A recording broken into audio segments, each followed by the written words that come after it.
A portfolio averaging 10% annual returns can still result in total financial ruin. Most investors focus on the upside while ignoring a silent, mathematical predator known as the volatility tax, which erodes wealth even when the market appears to be breaking even. Understanding this concept is the difference between a portfolio that compounds and one that stagnates for decades. Over the next few minutes, the mechanics of geometric versus arithmetic returns will be deconstructed to reveal why price swings are a literal expense. By examining the data, it becomes clear why the path taken to reach a return is just as important as the return itself. The primary danger of market volatility lies in the mathematical asymmetry between losses and gains, a reality that many casual observers overlook. When a portfolio loses value, the remaining capital must work significantly harder just to return to the previous peak, a phenomenon known as a drawdown. Consider a hypothetical investment of $100,000 that suffers a 10% loss, leaving $90,000 in the account. To recover that $10,000 loss, the investment does not need a 10% gain, but rather an 11.1% increase. This gap widens aggressively as losses deepen, creating a gravitational pull on capital that is difficult to escape. If that same $100,000 drops by 25%, the remaining $75,000 must grow by 33% just to break even. At a 50% loss, the math becomes even more daunting, as the investor now requires a total 100% gain to recover their initial principal. This fundamental law of mathematics ensures that high volatility acts as a constant drag on the long-term compounding process. Statistical history shows that the deeper the hole, the more time is required to climb back out, often consuming years of potential growth.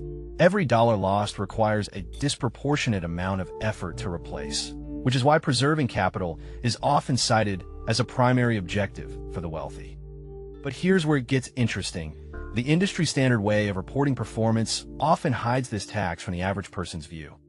Investment firms frequently advertise what is known as an arithmetic average return, which is the simple sum of annual returns divided by the number of years. While this number looks impressive in a brochure, it rarely reflects the actual dollar amount in an investor's brokerage account. Imagine an asset that gains 100% in year 1 and loses 50% in year 2. The arithmetic average would be reported as a positive 25%. However, a person who invested $1,000 would have $2,000 at the end of year 1 and exactly $1,000 at the end of year 2. In reality, the actual growth rate, known as the geometric mean or compound annual growth rate, is 0%, despite the marketing claims of a 25% average. This variance between the average return and the actual return is the quantifiable cost of the volatility tax. The mathematical formula for this tax is roughly half of the variance of the returns, meaning the more erratic the price swings, the larger the gap becomes. A steady 5% return will almost always result in more wealth than an erratic return that averages 10% but experiences wild fluctuations.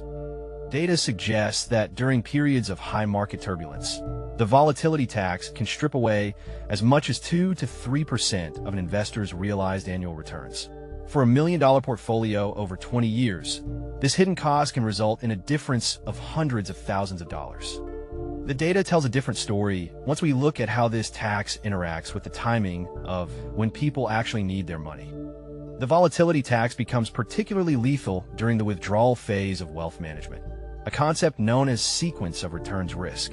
For those relying on their assets for income, a period of high volatility early in their journey can permanently alter their financial trajectory. When an individual withdraws 4% of their portfolio for living expenses during a market crash, they're forced to liquidate shares at depressed prices. This effectively crystallizes the volatility tax, preventing those specific shares from ever participating in a future market recovery. Studies of historical market cycles show that two investors with the exact same average return can have vastly different outcomes based solely on the sequence of those returns. One may end up with a surplus of millions, while the other exhausts their capital entirely within 15 years. This occurs because the volatility tax is not a static fee, but a compounding penalty that feeds on the necessity of liquidity. In a volatile environment, the pressure to sell for expenses acts as a forced realization of losses that the math of compounding cannot easily overcome.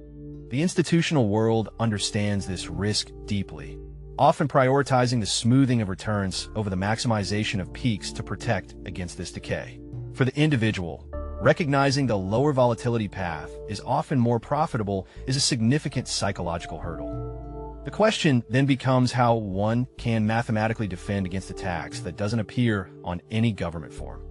Defending against the volatility tax requires a shift in focus from total returns to risk-adjusted returns, often measured by the Sharpe Ratio. By reducing the standard deviation of a portfolio, an investor can actually increase their terminal wealth even if their average return remains the same.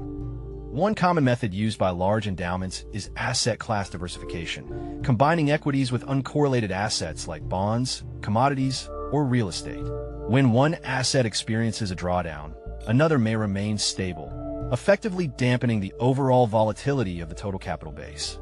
Rebalancing is another mechanical tool used to combat the tax, as it forces the selling of assets that have peaked and the buying of those that have dipped. This disciplined approach exploits volatility rather than being a victim of it, systematically lowering the portfolio's internal variance. Cash buffers are also utilized to provide a psychological and financial safety net during market turbulence, preventing the need to sell assets at a loss. Having 2 to 3 years of expenses in stable instruments allows the volatile portion of a portfolio the time it needs to recover mathematically. The data suggests that a portfolio with a standard deviation of 10% will consistently outperform a portfolio with a 20% deviation over long horizons, even if they share the same mean. In the world of high finance, stability is not just a preference. It is a mathematical necessity for growth. By understanding that the straightest line is the most efficient path to wealth, anyone can begin to see the markets through a more calculated lens. The most important insight to remember is that a steady, lower return often produces more actual wealth than a high, volatile one because of the geometric reality of compounding. If this changed how you think about market risk, the next video breaks down how institutional investors use the Kelly criterion to size their positions.